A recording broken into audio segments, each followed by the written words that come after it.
got handed the first college football rankings. No, I'm kidding. Those come out in November. Here we go, though. Here are the unofficial. Alabama, Georgia, Oregon, Ohio State, Penn State, Oklahoma. Chip, what do you think about that? And Cincinnati probably wants something to say. Is that from our Jerry Palm, who's trying to keep Cincinnati out?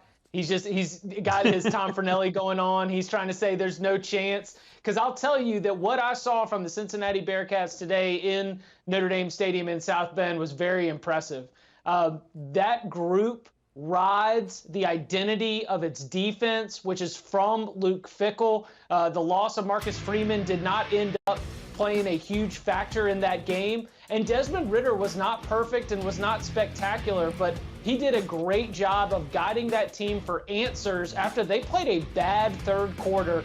Notre Dame gets back into the game with Drew Pine, and Ridder's able to step up.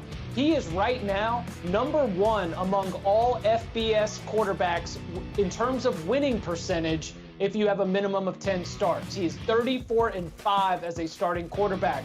Again, I fall a little bit short of some of those who are projecting him high in the NFL or among the best quarterbacks in all of college football. But when Luke Fickell can look us in the eye and say that I will follow him anywhere he goes, he's an absolute winner. I think that we saw that with his play in the second half against a far better team than what they had in Indiana. And when I look at the rest of the American Athletic Conference, UCF taking a loss to Navy.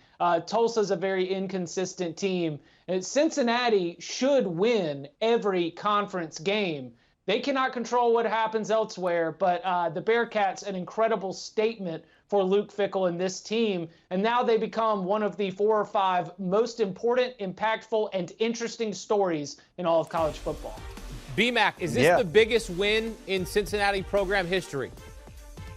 Yeah, I think so, guys. And the reason why I say that is because of what happened today, where it happened on the road. They pretty much stamped their certificate of approval into the playoffs. Like it or not, winning today against Notre Dame in South Bend pretty much solidified Cincinnati based on the expectations. When you look at the rest of their schedule, Temple, UCF, Navy, Tulane, Tulsa, South Florida, SMU, ECU. Talent-wise, Cincinnati should win every ball game that's left on their schedule. And if they're able to do that, they probably will get into the playoffs. So because of that, because of all of those things that I mentioned leading up to what happened today, this is the biggest win in school history because this could pave the way for Cincinnati to get into the playoffs. And it might not be fair that their season was basically all about one game, which was Notre Dame. But it is what it is based on what has happened in college football, especially with some of the upsets that we've seen over the last few weeks. And then you talk about Oregon losing to Stanford today.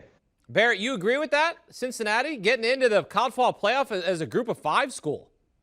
No, not this very. Look, it could happen, right? Like, that's a possibility. But 2 things. One, we've seen through 5 weeks there's chaos everywhere in college football. And now Cincinnati has to deal with the pressure of being the hunted. But think about this. If Georgia and Alabama get to Atlanta, both of them are probably going to have a resume that would warrant college football playoff inclusion. Oklahoma hasn't been pretty, but if they run the table, they're getting in over Cincinnati. But look at the Big Ten East. Ohio State, yeah, it has the loss, but it's still a quality loss, even though Oregon lost to Stanford today. Michigan State, Michigan, Penn State, all of those teams are incredibly solid right now, and they're going to look very good to the College Football Playoff Selection Committee. Therefore, Ohio State, even with the loss, they run the table, they're absolutely in over Cincinnati. So while they absolutely helped their cause,